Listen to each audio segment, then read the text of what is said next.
M T V کے ناظرین، میں ہوں عنایت الرحمن ہزاروی اور آپ دیکھ رہے ہیں پروگرام فہم دین۔ آج ہمارے ساتھ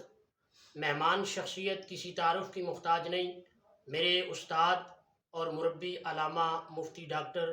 کامران مسعود رضوی صاحب۔ انہوں نے اپنا قیمتی وقت ہمیں دیا، ہم اس پر ان کا شکریہ ادا کرتے ہیں۔ السلام علیکم ورحمۃ اللہ وبرکاتہ۔ وعلیکم السلام ورحمۃ اللہ وبرکاتہ۔ ڈاکٹر صاحب، رمضان المبارک کی ببرکت ساتیں ہیں، عظمتوں والا، برکتوں والا، رحمتوں والا مہینہ ہے۔ اس ماہ مقدس کے اندر ہر مسلمان زیادہ سے زیادہ مسجد کا رخ کرتا ہے، تلاوت قرآن کرتا ہے، لیکن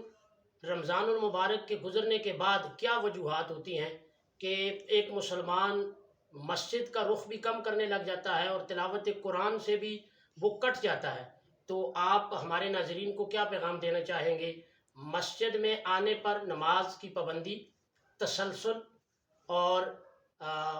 تلاوت قرآن کے حوالے سے ہمارے ناظرین کو کیا پیغام دینا چاہیں گے؟ دیکھیں، قرآن کریم تو اللہ تبارک و تعالیٰ کی اتنی کرم نوازی ہے کہ مسلمانوں کو اللہ تبارک و تعالیٰ نے قرآن حکیم یہ عطا فرمایا، اور قرآن حکیم کو اگر ہم اپنی سینوں سے لگا لیں اور اس سے ہدایت حاصل کریں تو آپ یقین مانیں کہ مسلمان کھویا ہوا وقار آج بھی وہ پا سکتا ہے کہ قرآن کریم کے اندر اللہ تبارک و تعالیٰ نے دنیا و آخرت کی جتنی کامیابیاں ہیں سب کا راز اس کے اندر رکھا ہے۔ اور قرآن حکیم کتاب ہدایت ہے، اگر قرآن حکیم سے ہم ہدایت حاصل کریں گے تو اس ہدایت کی روشنی میں ہر مسلمان اس سے فائدہ اٹھا سکتا ہے، اور نہ صرف رمضان مبارک بلکہ آئندہ زندگی بھی وہ اپنی کامیابی کے راستے پر چل کر دنیا و آخرت میں سرخرو ہو سکتا ہے۔ تو یہ میں نے جیسے عرض کیا کہ رمضان مبارک ایک موقع ہے، اس موقع سے فائدہ اٹھا کر جو قرآن سے دور ہیں وہ قرآن کو تلاوت بھی کریں، اس کا ثواب بھی ہے، لیکن قرآن کو سمجھیں اور علماء حقہ کے پاس بیٹھ کر قرآن کریم کو ترجمہ کے ساتھ پڑھیں، قرآن کریم کی تفسیر ان سے پڑھیں، قرآن کریم کے بارے میں ان سے سوالات کریں، ان سے سیکھیں، سمجھیں کہ قرآن ہمیں زندگی بسر کرنے کا طریقہ کیا بتاتا ہے۔ جب اس رمضان مبارک کی برکتوں سے ہم قرآن کے ساتھ اٹیچ ہو جائیں گے اور قرآن کریم کو سمجھنا اور اپنے مسائل کا حل قرآن کریم سے اگر ہم نکالنا شروع کر دیں گے تو آپ یقین مانیں گے کہ رمضان المبارک ختم ہونے کے بعد بھی ہمارا دل کرے گا کہ رمضان جناب پورا مہینہ، پورا ساری رمضان ہو۔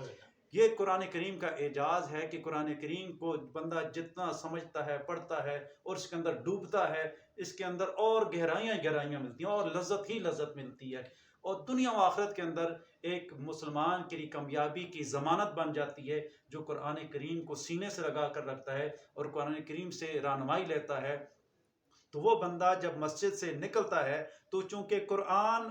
اس کے سینے میں ہوتا ہے، قرآن کا فہم اس کے سینے میں ہوتا ہے، وہ روحانیت اس کے سینے میں ہوتی ہے، تو مسجد سے نکلنے کے بعد بھی اس کا دل پھر مسجد ہی کی طرف قرآن کی برکت سے لگا رہتا ہے۔ تو اس لیے مطلب یہ کہ اگر قرآن پاک کو وہ اپنی زندگی میں لے آئے تو نمازی خود بخود بن جائے گا، خود بخود بن جائے گا نیکی کی طرف۔ قرآن کریم کا فہم اسے خود بخود نیکی کی طرف کھینچے گا، مسجد کی طرف کھینچے گا، وہ اسے بھلائی کی طرف کھینچے گا، نیکی کی طرف کھینچے گا، اللہ کی بارگاہ میں جھکنے کی طرف قرآن خود اس کو مائل کرے گا۔